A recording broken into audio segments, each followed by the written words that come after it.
복이 있는 사람은 악인의 길을 쫓지 않으며 오직 여호와의 율법을 주야로 묵상하는도다. 그는 시냇가에 심은 나무가 철을 따라 열매를 맺으며 그 잎이 시들지 않듯이 모든 일이 다 잘 되리라. 주는 신실하시니 그는 성실하시니 의의 길을 따르라. 주의 길을. 주는 신실하시니 그는 성실하시니 의의 길을 따르라. 주의 길을.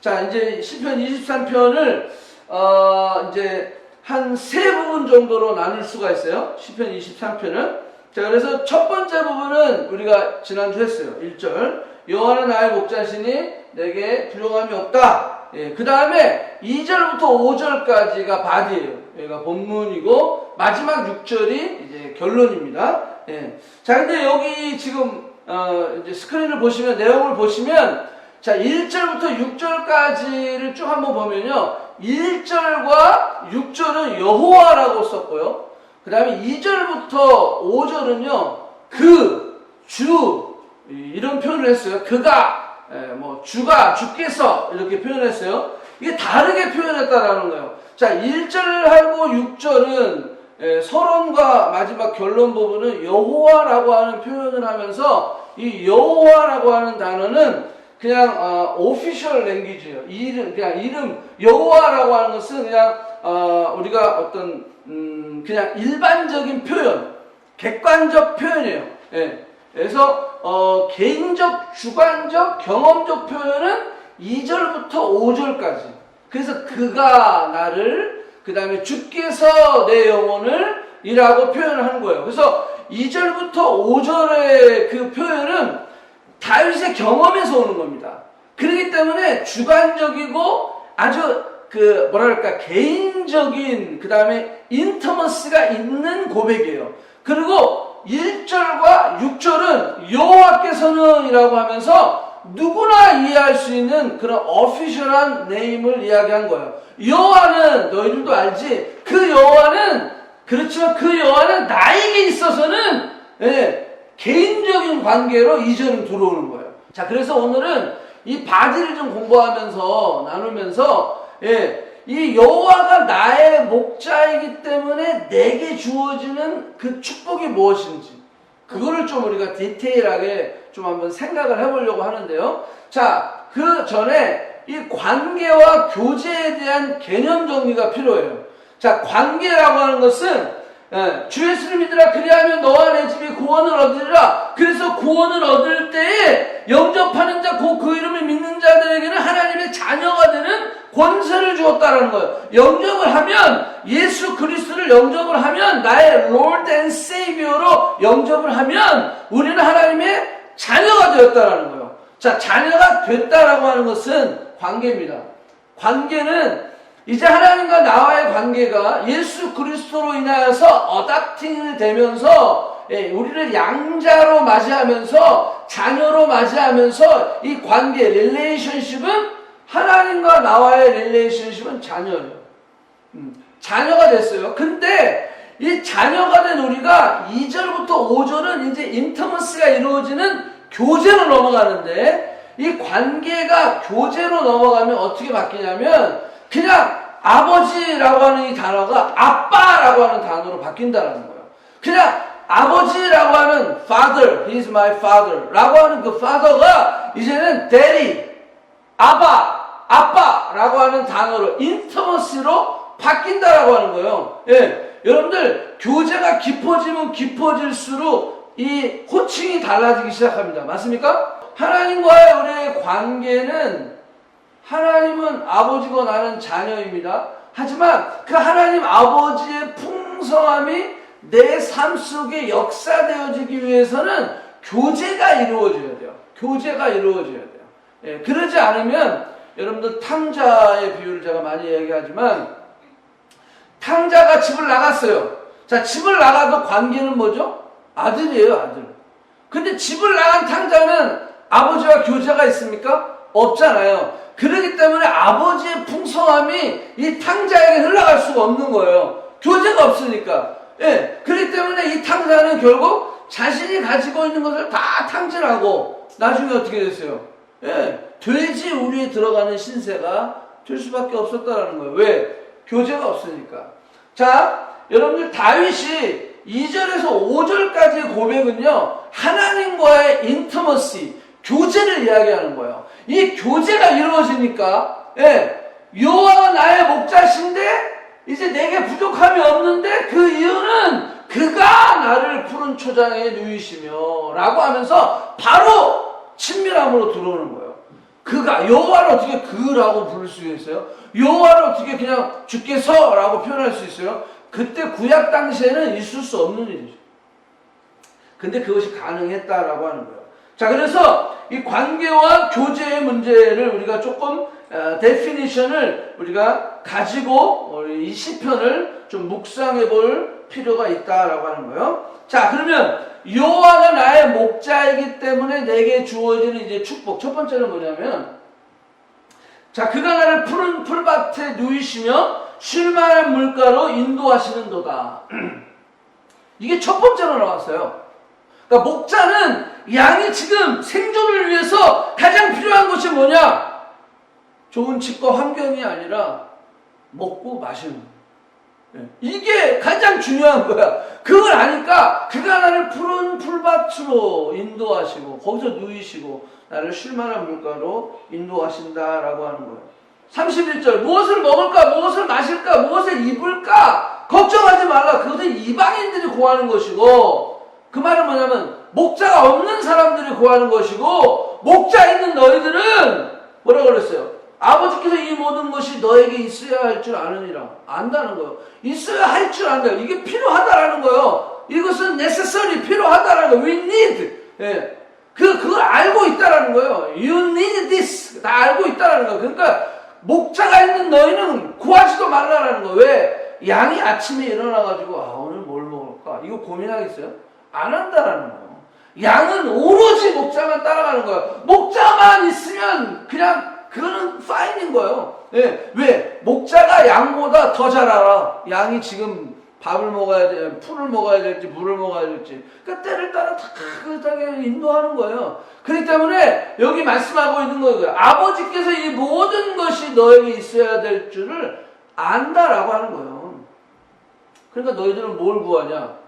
먼저 그 나라와 그 의를 구하라. 그리하면 이 모든 것을 너에게 더하시리라, 주시겠다라고 말해요. 그러니까 너희는 오직 목자를 따라가라는 거예요. 너희는 오직 목자가 중심이 되라는 거예요. 너희는 오직 목자가 기준이 되어야 한다는 거예요. 예, 그러면 무엇을 먹을까, 마실까, 입을까, 이거는 그냥 다 더해준다는 거예요. 하나님 다 채워주신다라고 성경은 이야기하고 있는 거예요. 왜 걱정을 하느냐? 그거는 목자 없는 자들이 하는 것이다 라는 거예요. 그래서 염려하지 말라. 그래서 다윗은 늘 어려운 환경 가운데에서도 이 확신이 있었던 거예요. 그가 나를 푸른 초장에 쉴만한 물가로 인도하신다라고 하는 확신이 있었다는 거예요. 현실은 지금 어려워요. 힘들어요. 그럼에도 불구하고 그에게는 그 확신이 있었다라고 하는 거예요. 다윗이 이런 생각을 해본 거예요. 자기가 양을 이렇게 치면서 야, 니들은 얼마나 행복할까? 뭐 먹을 걱정, 먹고 입고 마시고 하는 걱정 전혀 없는 거. 왜? 내가 늘 오늘 자면서 내일 아침에는 이제 어떤 쪽으로 갈까? 왜냐면 팔레스타인 지방에는요 풀이 뉴질랜드처럼 이렇게 막 있는 게 아니에요. 그러니까 어디 그 스팟이 있어야 되는 거예요. 물은 어디에 있고 풀은 어디에 있고 물과 풀이 다 비슷한 곳에 있겠지만 그건 언제쯤 여기까지 언제쯤 해서 인도에서 어디까지 가야 되고 목자는요 벌써 다 플랜이 있는 거예요. 근데 양들은 그게 안 되거든. 양들은 그게 안 돼요. 여러분들 그게 됩니까? 나는 내일도 모르겠는데 한 달 뒤, 1년 뒤 여러분 우리가 그것을 책임질 수 있는 그런 능력이 있습니까? 전혀 없잖아요. 전혀 없잖아요. 근데 목자는 그게 다 있다라는 거예요. 목자는 그게 다윗이 그걸 경험했잖아. 다윗이 그걸 경험하면서 야 니들은 그게 얼마나 좋을까? 얼마나 좋을까? 목자가 자기가 그걸 다 하고 있잖아. 양한테. 그러면서 여호와가 나의 목자이기 때문에 나는 그게 너무 행복하다라는 거야. 왜? 자기가 그걸 상상을 해본 거거든. 양들이 얼마나 행복할까? 그냥 사나운 짐승이 나타나면 이 자기 다윗이냐 이제 막 그냥 물매로 해가지고 막 그냥 그 짐승을 쫓아내고 그냥 오늘은 여기 내일은 저기 하면서 이들을 어떻게 하면 양을 사랑하고 양을 중심해서 양이 무엇을 먹을까 마실까 이거를 크게 걱정해주고 다 플랜을 짜주고. 여호와가 나의 목자니까 내가 너무 행복하다라는 거야. 내가 너무 부족함이 없다라는 거야. 지금 현실을 보는 게 아니에요. 그죠? 왜? 양들도 이동을 해야 되니까, 그죠? 그치만 양들은 그 목자를 늘 따라가면서 목자에게 올인하는 거죠. 다 맡기면서 그 양들이 따라오는 그것들을 다윗은요, 왕이 되기 전까지 경험했던 거예요. 경험했던 거예요. 여기 문제는 믿음이 적은 자들아 그랬어요. 여기 보니까 맨 위에 믿음이 적은 자들아. 여러분 믿음이 적은 자가 어떤 자들입니까? 늘 걱정하는 자들, 늘 염려하는 자들, 늘 목자보다 내가 더 앞서려고 하는 자들이 있어요. 교회 안에도 그런 자들이 있어요. 크리스천 안에도 그런 자들이 있어요. 여기 믿음이 적다라는 것은 믿음이 없다는 게 아니에요. 그럼 무슨 말이에요? 믿는 사람들에게 얘기하는 거예요. 믿음이 적은 자들아, 너가 나를 따라온다고 하고 너가 예수를 믿는다 하지만 이 믿음이 적은 자들아 왜 염려하느냐라는 거야. 왜 목자보다 네가 먼저 생각하려고 하냐, 목자보다 더 앞서려고 하느냐. 그러지 말라라는 거예요. 그러지 말라는 거예요. 그래서 예수님이 우리에게 이 강조하며 답을 주신 그 답이 뭡니까? 먼저 그 나라와 그 의를 구하라. 이 집에 이사 올 때도 굉장히 고민을 많이 했어요, 사실은. 왜냐하면 25년 동안 캐나다 살면서 이 집만큼 렌트비를 많이 낸 집이 없어요. 야, 이 돈을 낼 수 있을까? 이게 가능할까? 그런데 우리가 돈에 대한 초점을 가지고 있었던 게 아니라 뭐에게 초점이 있었냐면 하나님이 집을 옮기는 것을 원하시냐 안 원하시냐 여기에 초점을 뒀던 거예요. 하나님이 옮기신다는데 돈이 무슨 그거는 무엇을 먹을까 입을까 어떻게 렌트비를 낼까 이거는 하나님이 책임져 주신다라는 거죠. 양이 걱정할 문제가 아니다라는 거예요. 그러니까 제일 중요한 문제가 뭐냐, 하나님이 이사를 하려는 거냐 말려는 거냐는 거예요. 왜냐하면 우리가 전에 살던 그 집이 거기를 우리가 아지트로 쓰려고 그랬어요. 더 오래 살려고 했어요. 그런데 우리의 의도와 상관없이 주인이 나가라는 거죠. 주인이 나가라는 거죠. 여러분 우리가 주인이 나가라고 그랬을 때 이게 하나님이 이제는 우리를 옮기시나 보다. 그러면서 말씀을 통해서 하나님께서 계속해서 말씀하시고 이제 뭔가 하나님께서 새로운 스테이지로 우리를 옮겨주시고 뭔가 필요하기 때문에 하나님을 옮기기를 원하시는 것 같아. 주인을 통해서 우리가 2달 전에 노티스를 받은 거예요. 근데 집을 알아보는데 집이 이렇게 우리가 그 핀체 집에 내는 돈은 택도 없어. 그 돈으로 그 똑같은 집은 렌트를 할 수가 없는 거예요. 한 1,000불에서 2,000불이 더 올라간 거예요. 가격들이 다. 그래서 집을 못 구하고 있었어요. 근데 주인이 한 달 남겨놓고 그냥 살라라는 거예요. 다시 또 그냥 살라라는 거예요. 그때 우리는 혹했죠. 그러면 더 그냥 살을까? 근데 기도하는데 하나님 주신 마음이 이사하라는 거예요. 근데 집은 없죠. 근데 이 집이 이게 뭐 롱스토리지만 숏으로 얘기하면 근데 이 집이 딱 이사 열을 남겨놓고 계약을 하게 된 거예요. 열을 남겨놓고. 예, 심지어는 이게 부동산 리얼터 집사님이 열흘밖에 안 남았는데 집이 안 구해지니까 뭐 이게 목사님 안 됩니다. 이거 열흘밖에 안 남았습니다. 예, 그냥 이 집이라도 하셔야 됩니다. 예, 어떤 다른 집이 있었거든요. 예, 근데 그 집은 천한 4,500불을 더 내고 전에 렌트비 플러스 그리고 전에 집보다는 못한 거예요. 이게 말이 안 되는 거야. 왜 하나님이 돈을 더 내게 하시면서 그 전 살던 집보다 더 안 좋은 집으로 가게 하실까? 이건 아닌 거야. 아닌 거야. 예, 결국은 하나님께서 이 집을 지금 뭐 하여간 이사 열을 남겨놓고 계약하게 하셨어요. 그리고 이사 오게 하셨어요. 그래서 우리 섬김이들랑도 얼마 전에 이야기했지만 지금 이렇게 와서 생각해보면 하나님이 이런 여러 가지 이제 코로나 사태를 통해서 지금 우리가 렌트하는 교회가 샷다운 됐죠. 가서 예배 드릴 수도 없는 상황이죠. 그 상황에서 온라인 예배를 드려야 되죠. 거기다가 또 여기 뭐 목요일 날 또 기도회 있죠. 주일 또 온라인 예배 있죠. 찬양팀 연습 있죠. 거기다가 아이들이 지금 4명 다 온라인 수업을 받고 또 여기 살고 있는 또 유스들 또 여기 살고 있는 청년들까지 온라인 수업을 하고 여러분들 옛날에 살던 집에서 만약에 이런 상황이었다면 우리가 할 수 없었을 거예요. 근데 하나님이 미리 이 자리를 작년 9월에 오게 하셔서 송구영신 예배도 여기서 드리게 하시고 또 우리 청년들이 이제 점점 그 전보다 많아지면서 아지트 같은 이런 집들이 필요하고 그래서 하나님께서 이런 집을 허락하셔서요. 이게 집이요 여러 군데서 막 미팅을 해도 괜찮아요.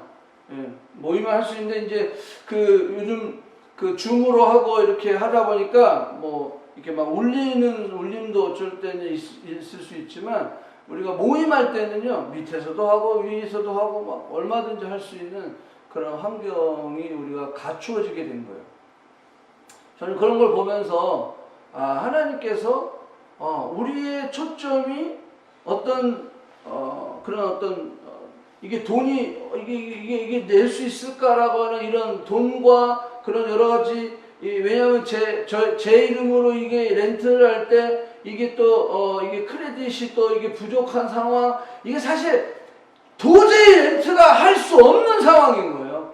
그런데 하나님이 정말로 주인의 마음을 움직이고 그래서 이 집을 우리가 렌트를 하게 됐어요. 그래서 이게 정말로 하나님께서 우리가 목자를 따라갈 때에 이 모든 것이 더해지는 축복을 하나님께서 우리에게 경험하게 하셨다라고 하는 것을 간증할 수 있다라고 하는 거예요.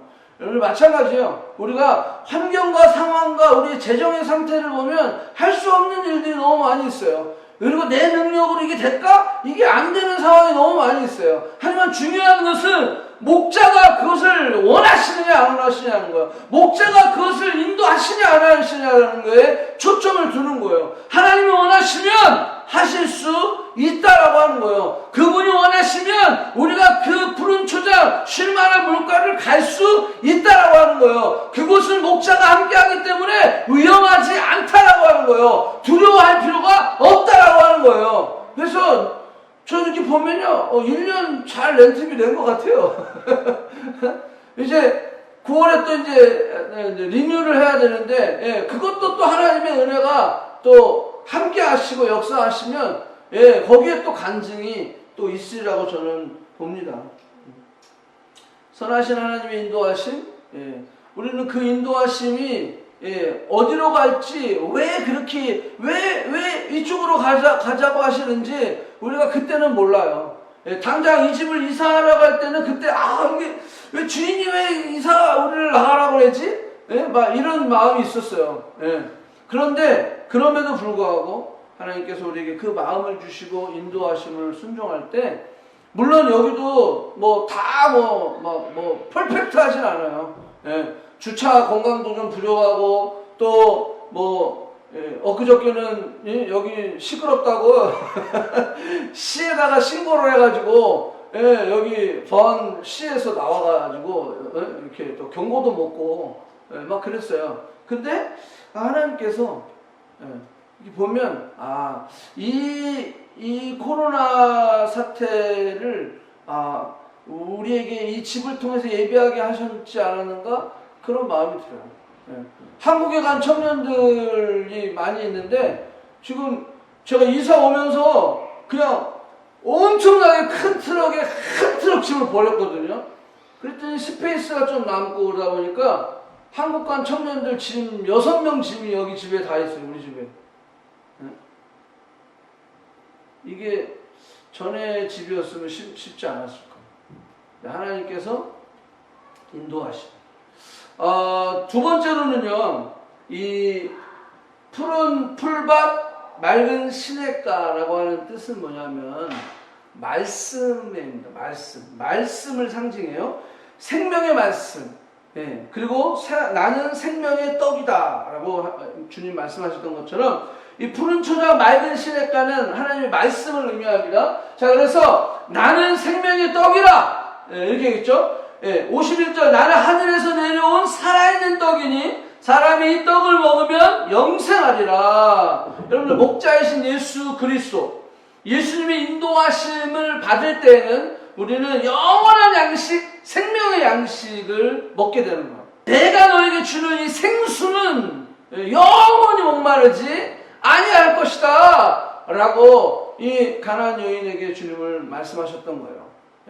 여러분들 그 생명의 떡 이거는 푸른 풀밭 나는 생명의 내가 너에게 주는 물은 영원히 목마르지 아니하는 물 이거는 living water 이거는 여러분들 푸른 초장 맑은 시냇가를 상징한다라고 하는 거예요. 자, 이 양식을 먹으면 살아나는 것입니다. 예수 그리스도의 인도하심을 받아 생명의 떡을 먹고 영원히 마르지 아니하는 그 생수를 맛보는 자는 기쁨이 충만해지는 거예요. 감사가 충만해지는 거예요. 우리의 삶 속에 어려움이 있지만 그 어려움 가운데 찬양할 수 있게 되는 것이다 라고 하는 거예요. 은혜가 임합니다. 사랑이 임합니다. 치료가 임하게 되는 겁니다. 용서의 마음이 막 올라오는 거예요. 인간적으로 보면 저 인간 용서해주고 싶지 않죠. 그렇지만 그 푸른 풀밭 맑은 시냇가로 인도함 받는 예수 그리스도의 그 생명의 떡과 리빙 워터의 맛을 보게 되면 그런 용서의 마음이 막 올라오게 된다라고 하는 거예요. 능력이 임하는 것입니다. 풍성한 삶을 살게 되는 것입니다. 그래서 제가 늘 우리 애들한테 얘기해요. 이 목사 주제에 내가 이렇게 좋은 집에서 살고 있다. 목사 주제에 내가 이렇게 정말 하나님의 은혜 가운데 이런 환경에서 내가 살고 있다. 제가 볼 때 토론토에 있는 목사님들 중에 제가 제일 좋은 집 살고 있는 것 같아요. 쉬게 해준다는 거. 여기 보면 명예를 메고 내게 배우라. 그리하면 너의 마음에 쉼을 얻는다. 다윗이 이야기하는 게 그거예요. 지금 예수 그리스도 하나님 여호와로 말미암아 내 상황이 지금 양들이 누울 수 있는 조건이 안 갖춰졌지만 그럼에도 불구하고 여호와가 나의 목자시기 때문에 그 말씀이 내 안에 오니까 여호와께서 나를 눕히신다. 쉬게 해 주신다라는 거예요. 말씀 가운데 내가 충만히 오게 되니까 내 상황이 지금 해결이 안 됐음에도 불구하고 이 상황 가운데 내가 쉬게 된다는 거예요. 이 상황 가운데 내가 염려하고 두려워하고 안절부절하고 막 이러는 게 아니라 이 상황 가운데서 내가 도리어 하나님을 찬양할 수 있다는 거예요. 왜? 마음에 쉼을 얻으니까 찬양을 하게 되는 거예요. 여러분 안식의 복은요 굉장히 큰 축복이에요. 여러분들 지금 요즘 사람들 어쩌 안 쉬는 거죠? 그냥 계속 24hour 7day 365일 우리는 오픈 안 쉬는 거죠. 세상은 안 쉬는 거예요. 그런데 하나님은 뭐라는 거예요? 쉬라는 거예요. 쉬라는 거예요. 여러분 천지 창조의 마지막 7일 이 안식 여러분들 이 안식도 창조인 걸 아십니까? 하나님 피곤하셔서 쉬셨겠어요? 안식 자체도 창조다라는 거예요. 여러분 제가 느헤미야의 마지막 개혁을 이야기하면서 뭐라고 얘기했어요? 하나님의 창조적인 방법으로 저들이 안식일에 안식을 하고 안식을 하는 거예요. 나는 세상의 방법으로 살지 않겠다라고 선포하는 거예요. 내가 안식일에 쉬겠다라고 선포하는 거예요. 그것은 내가 하나님의 방법으로, 창조적인 방법으로 내가 이 땅에서 살겠다라고 선포하는 행위예요. 근데 안식일에 일해. 그래, 세상이 일하니까. 그러면 우리는 우리의 방법대로 살아가는 거예요. 자, 느헤미야의 개혁을 이야기하면서 세 가지 얘기했어요. 자, 그 하나님과의 그 안식, 그 시간의 문제를 우리가 해결해야 돼요. 두 번째는 재정의 문제를 개혁해야 돼요. 세 번째는 관계의 문제를 개혁해야 돼요. 세상의 그런 어떤 그 줄, 그걸 다 내려놓고 하나님, 여호와 하나님만이 나의 목자입니다라고 고백하는 거예요. 물론 하나님은 사람을 통해 일하십니다. 그렇지만 우리의 중심의 기준에 그 기둥은 예수 그리스도 말씀이어야 된다라고 하는 거예요. 하나님의 법, 말씀대로 살아가는 거예요. 이게 진정한 개혁이다라고 하는 거예요. 그래서 주의 날을 지키는 겁니다. 주의 날을 우리가 바라보고 주의 날을 순종하며 나아가는 겁니다. 예? 그래서요, 우리가 주의 날을 지키는 거 우리가 많이 얘기해요. 뭐 특별히 어떤 뭐 특정한 기업들은 교회 다니는 애들은 말이야 일요일 날 꼭 일해야 되고 막 쉬어야 되고 이래서 안 뽑는다고. 뽑지 말라고 그러시면 우리가 거기서 일 안 하면 되는 거예요. 그 마트나 그 회사를 바꾸게 할 수는 없잖아. 그럼 그들이 이제 계속 그렇게 갈 거니까. 예. 근데 보세요. 뭐 코로나로 인해서 이제 야 심지어는 갤러리아 이 24hour도 이제는 10시에 문을 닫는 거야. 여러분 하나님이 쉬게 해주시는 거예요. 쉬게 해주는 거야. 하나님의 그 강권적으로 창조적인 원리로 우리에게 쉬게 해주는 역사. 이거 쉼은요, 안식은요 축복이에요. 그래서 오죽하면요 너무 달리니까 하나님이 어때요? 피지컬리 어떻게 돼요? 너무 달리면 몸이 쉬어야 되니까 안 쉬어주니까 어떻게 돼요? 몸이 망가져 버리는 거야. 그래서 쉬어야 돼. 쉬게 해주는 거야. 이게 안 되면 죽는 거예요, 죽는 거. 예. 음악에도 쉼표가 없으면 죽는 겁니다. 근데 우리 인생에는 쉼표가 없이 그냥 달려가는 사람이 있어요. 큰일 나는 겁니다. 큰일 나. 세상에 달리니까 나도 달린다? 그럴 필요 없어요. 우리는 하나님의 방법으로 살아가는 겁니다. 세상은 늘 반대예요. 예, 관계도 시간도 물질도 늘 반대로 우리에게 이야기하고 있다라는 거예요. 내게 부족함이 없나이다. 내 잔이 넘치나이다. 이런 것은 하나님의 사람들만 알 수 있는, 누릴 수 있는 고백이요 축복이다라고 하는 거예요. 다른 것 없어도 선하신 예수 그리스도께서 나의 목자이시기 때문에 내가 지금 현재 환경과 상황과 여건과 현실이 어두워도 I'm fine. 왜? 주님이 나의 목자이기 때문에 나는 부족함이 없다. 나는 내 잔이 넘치다. 라고 고백하는 것입니다. 자, 두 번째는요.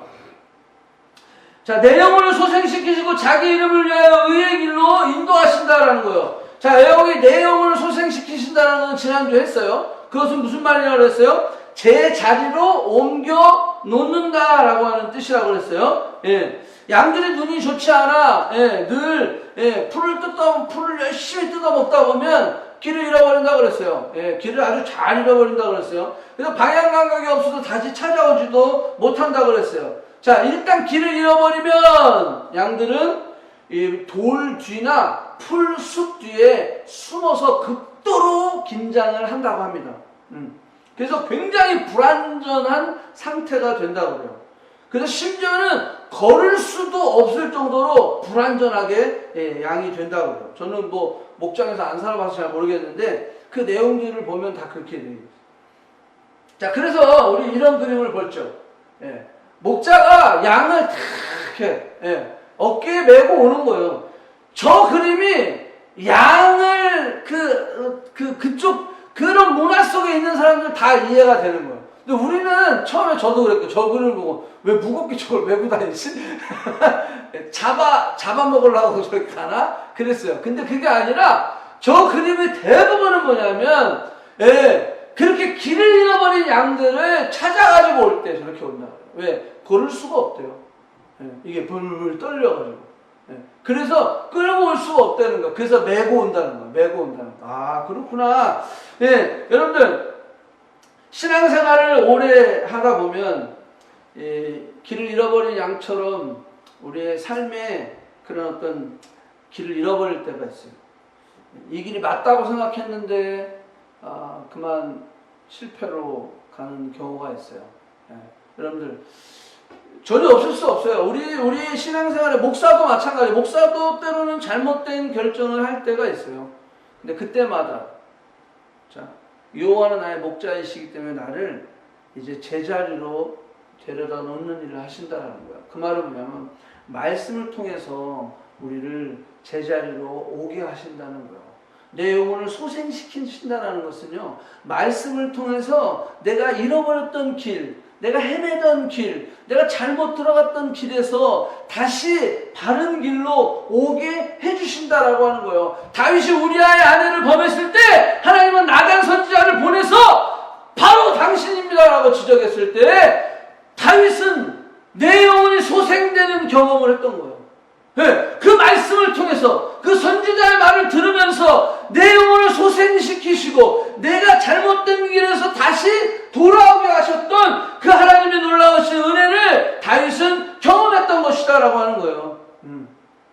하나님은 하나님의 백성들이 죄에 머물러 있기를 원하지 않습니다. 그렇기 때문에 말씀을 통해서 소생시키시는 것, 다시 제 길로 돌아오게 하는 겁니다. BC를 통해서, 말씀을 통해서 계속해서 하나님 말씀하시는 거예요. 그래서 우리가 말씀을 읽지 않고 그 말씀을 우리가 묵상하고 그 말씀을 공부하고 그 말씀을 내가 적용하지 않으면 우리는 소생될 수 없다라고 하는 거예요. 계속 그 길 잃어버린 상태에서 머물러 있는 거예요. 거기서 벌벌벌벌 떨고 있는 거예요. 그러다가는 이리에게, 살아온 짐승에게 잡혀 먹힐 수밖에 없는 것이다.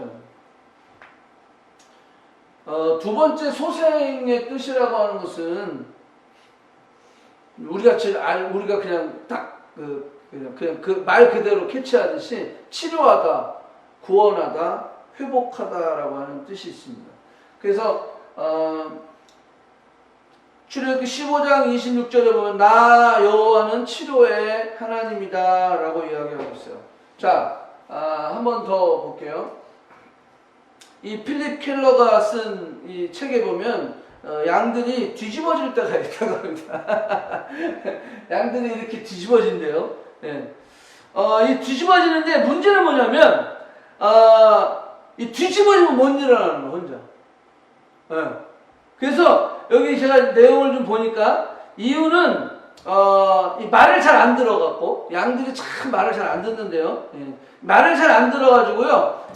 돌에 부딪히든지 아니면 우묵한 곳이 이렇게 있는데 그거를 헛디뎌가지고 그만 넘어진다든지. 예. 그리고 이제 너무 잘 먹어가지고 이게 이렇게 누우려고 하는데 이게 좀 잘 보고 누워야 되는데 양들이 이게 뭐 이렇게 툭 튀어나온 곳이든지 어떤 뭐 이렇게 돌뿌리가 있는 데든지 이런 데 누우면요, 잘못 누워가지고 뒤집어집니다.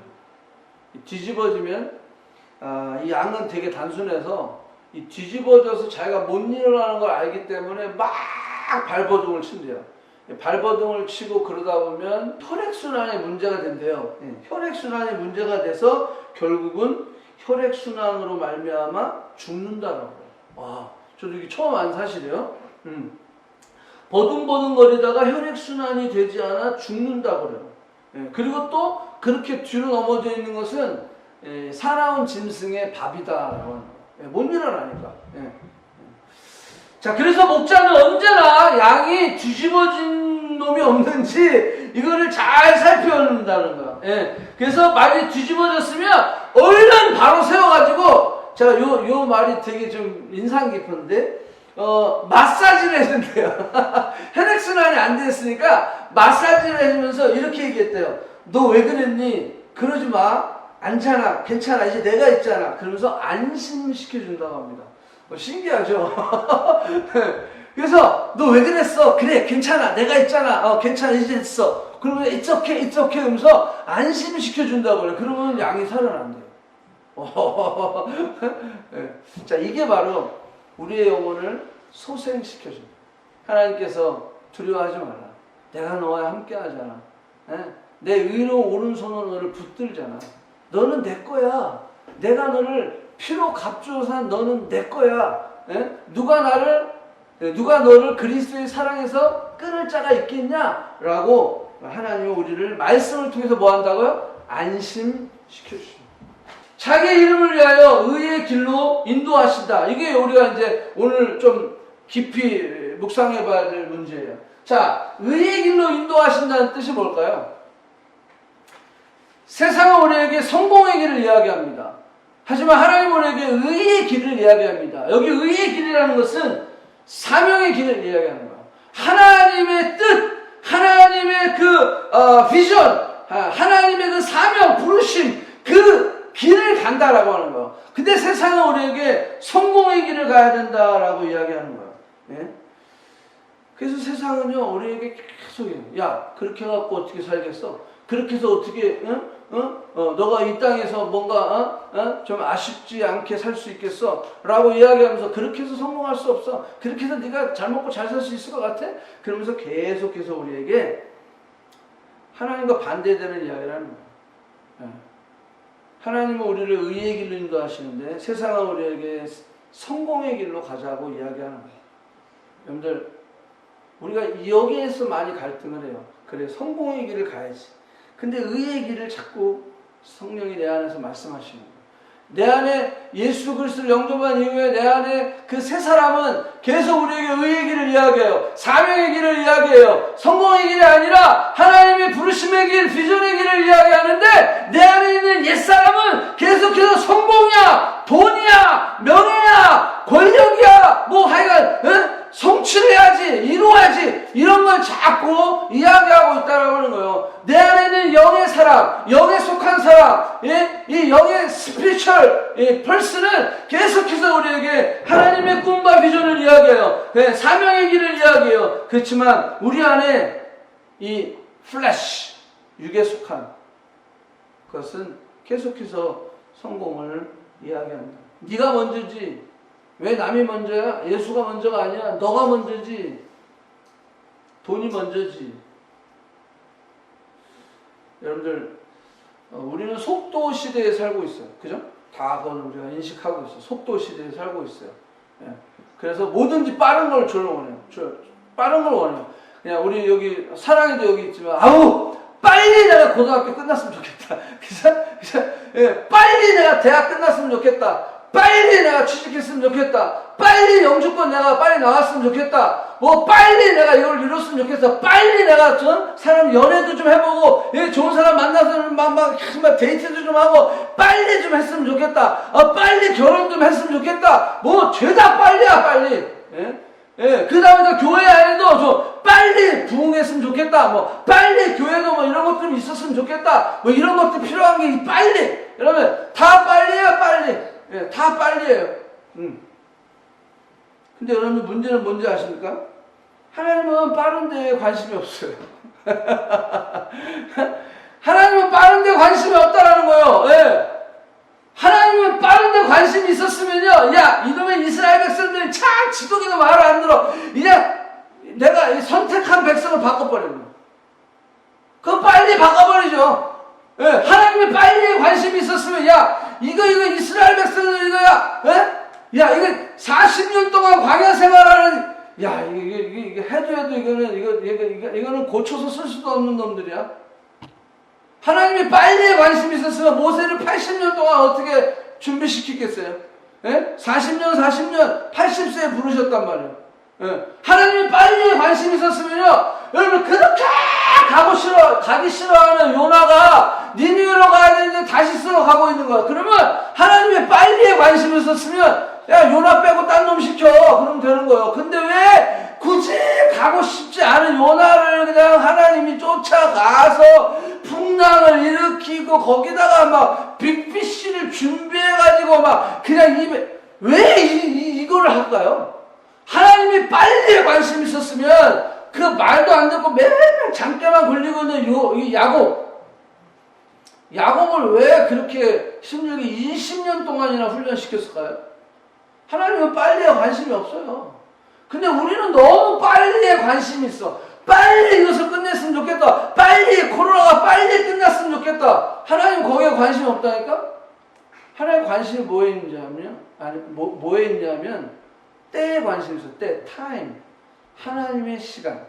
그 타임을 기다리는 거예요. 여러분, 그 타임, 때라고 하는 것은 preparation, 준비하는 시간이에요. 우리는 준비하고 있다가 기다리는 그 시간은 준비 기간이에요. 여러분, 그 준비 기간을 통해서 각자 여러분 한 명 한 명들을 하나님의 마스터피스로 준비시키시는 거예요. 그렇지 않으면 그냥 때려치면 돼요. 에이, 너 아니면 말어 그냥. 그냥 버려버리면 돼요. 하나님은 뭐 나 하나 없다고 하나님의 킹덤에 무슨 지장이 있습니까? 근데 왜 그렇게 하나님 나를 기다리시죠? 왜 그렇게 하나님이 나를 그냥 이렇게 하나하나 그냥 막 인도하 나가시는 거죠? 이것도 막으시고 저것도 막으시고 하면서 그냥 팍팍팍팍 풀어줬으면 좋겠는데 좀 빨리빨리 팍팍 됐으면 좋겠는데 왜 이렇게 뭐가 느리죠? 왜 이렇게 진도가 안 나가죠?